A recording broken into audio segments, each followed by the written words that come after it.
Toutes les conditions sont presque réunies pour le démarrage des activités de la 10e édition de la foire Adjafi. C'est ce qui ressort de cette rencontre d'échange entre les exposants et les promoteurs de l'événement tenu ce samedi sur le site. Les échanges ont permis de faire le point des derniers réglages, de présenter les activités inscrites au programme et de recueillir également les préoccupations des exposants à cette vitrine des jeunes entrepreneurs. À la veille de la semaine du démarrage de la foire, nous avons souhaité faire des échanges avec les acteurs principaux que sont les exposants, reparcourir avec eux les règlements de l'organisation de la foire, les bonnes pratiques et aussi partager avec eux le calendrier de la foire. C'était aussi l'occasion pour nous de recueillir leurs contributions, leurs préoccupations et leur permettre de découvrir l'état d'avancement des installations. Donc à cette occasion, nous avons eu l'opportunité de refaire les contacts et de nous assurer que nos exposants sont prêts également à occuper les lieux dès le mardi prochain. Le site est en état d'avancement normal. Nous sommes à 70% prêts sur l'ensemble des expositions, mais à 100% prêts pour les stands juniors. Donc on s'est engagé à mettre les stands à disposition des exposants dès le mardi prochain, leur donnant 48 heures pour aménager et installer les espaces avant l'ouverture de la foire. Les exposants ont salué les responsables pour cette initiative.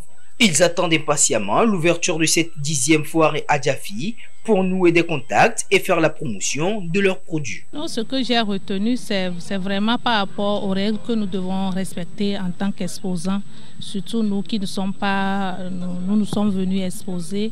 Donc ce que nous ne devons pas faire pour que la foire se déroule bien, comment nous devons organiser nos stands pour que les ventes se passent bien. Joyce Corporation est prête pour venir présenter aux Loméens et aux riverains tout ce qu'elle a à leur proposer. Champizo a travaillé sur des produits existants que vous connaissez déjà et c'est l'occasion également de venir les expérimenter. Et nous avons vraiment des propositions à faire sur la table. Nous voulons discuter avec des chefs d'entreprise qui sont à l'extérieur du pays. Nous voulons discuter avec les hommes d'affaires. D'autres activités sont également prévues dans le cadre des préparatifs de la 10e édition de la foire Adjafi. Nous pouvons confirmer avec certitude que le 25 août prochain, le jeudi 25 août prochain, les expositions seront ouvertes au public et le lundi 29 prochain, dans l'après-midi, nous allons organiser la cérémonie d'ouverture officielle de la 10e édition de la foire Adjafi. Ici, la zone est organisée en trois. La zone des loisirs, la zone des juniors et la zone des seniors. Et chaque zone a ses conditions liées aux accès, liées aux occupations de surface et aux aménagements possibles et aux activités possibles dans les espaces. Donc nous avons essayé de reparcourir ces règlements avec eux, ce qui est faisable, autorisé et ce qui est négociable. Donc par exemple, les animations sonores sont interdites dans les espaces. Seule la radio de la foire anime tout le site. Par exemple, certains produits sont interdits d'accès et de distribution sur la foire. Nous avons aussi des règlements d'approvisionnement, des horaires d'approvisionnement qui ont été partagés. L'ensemble des conditions qui permettront au marché de la foire d'être équilibré et bien régulé. La 10e foire Adjafi, c'est du 25 août au 11 septembre sur le terrain du lycée d'Aguenivé. Elle a pour thème « Contribution des jeunes entrepreneurs à l'économie nationale, renforcer l'accès des jeunes entrepreneurs aux marchés nationaux et internationaux ».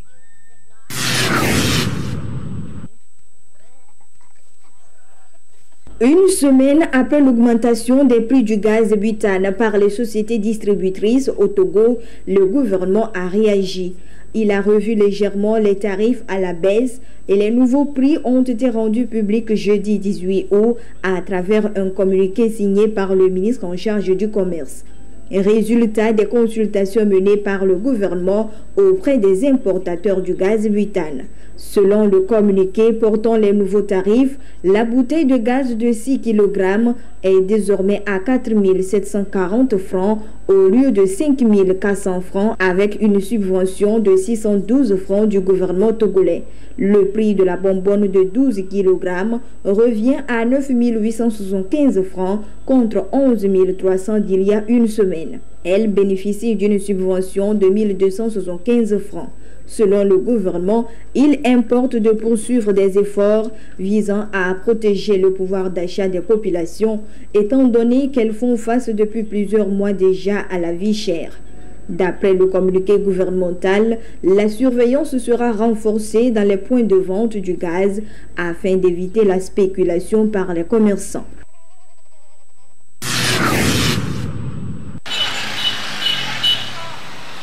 La hausse des prix sur les différentes bouteilles de gaz butane, une autre goutte d'eau dans le vase de la vie chère au Togo.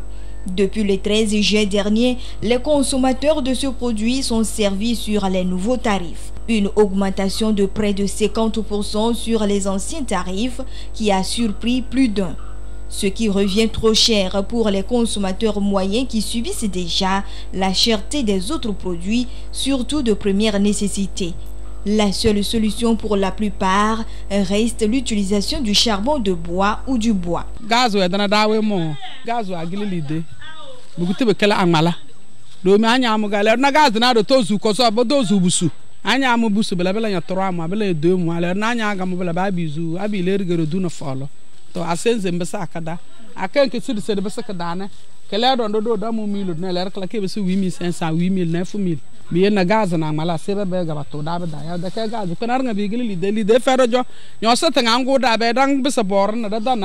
Comme il n'y a pas l'argent, nous sommes obligés de revenir à la base.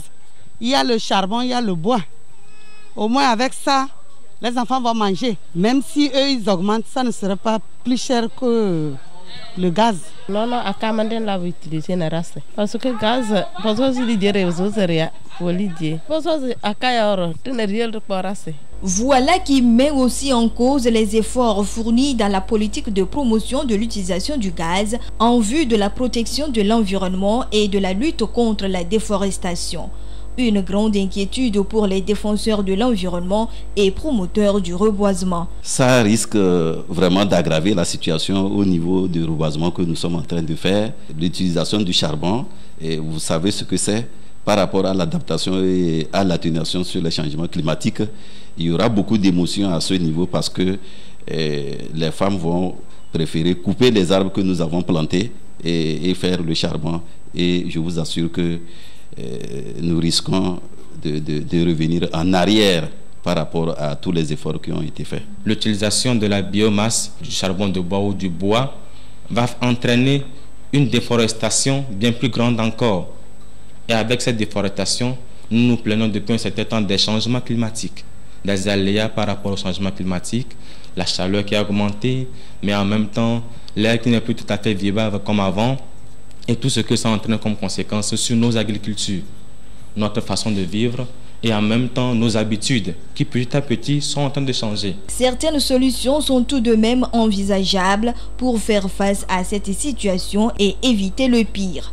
À cet effet, tous les acteurs de la société sont concernés. Au niveau de notre ONG à Jeudi, nous travaillons sur toute l'étendue du territoire et notre rôle était de sensibiliser, notre rôle était de trouver des alternatives au niveau des femmes qui font du charbon et c'est ce que nous avons fait. On était en train de les apporter, les foyers améliorés. Et donc, nous disons que la première solution doit normalement venir de l'État. Et la deuxième solution, nous allons continuer les sensibilisations aux côtés des populations pour les amener à adopter de bons comportements. Nous allons agir et nous allons travailler avec d'autres partenaires qui font aussi le gaz traditionnel pour permettre à ces femmes de ne pas mettre la pression sur la forêt. C'est un appel que nous lançons au gouvernement et au ministère du Commerce à revoir cette situation qui n'arrange pas du tout les Togolais et revoir les prix, continuer par subventionner le gaz carbonique au Togo pour permettre à tous les Togolais de vivre à l'aise. Nous savons que les moments sont durs, mais nous pensons aussi que c'est un problème technique qui est arrivé au niveau de l'État et que l'État va trouver des solutions rapides dans les prochains jours. Les sociétés privées de distribution du gaz butane évoquent l'ajustement du prix de l'énergie à l'échelle mondiale, la rareté du produit due à la guerre russo-ukrainienne. Vivement que tout rentre dans l'ordre au plus vite pour le bien-être de la population et de l'environnement.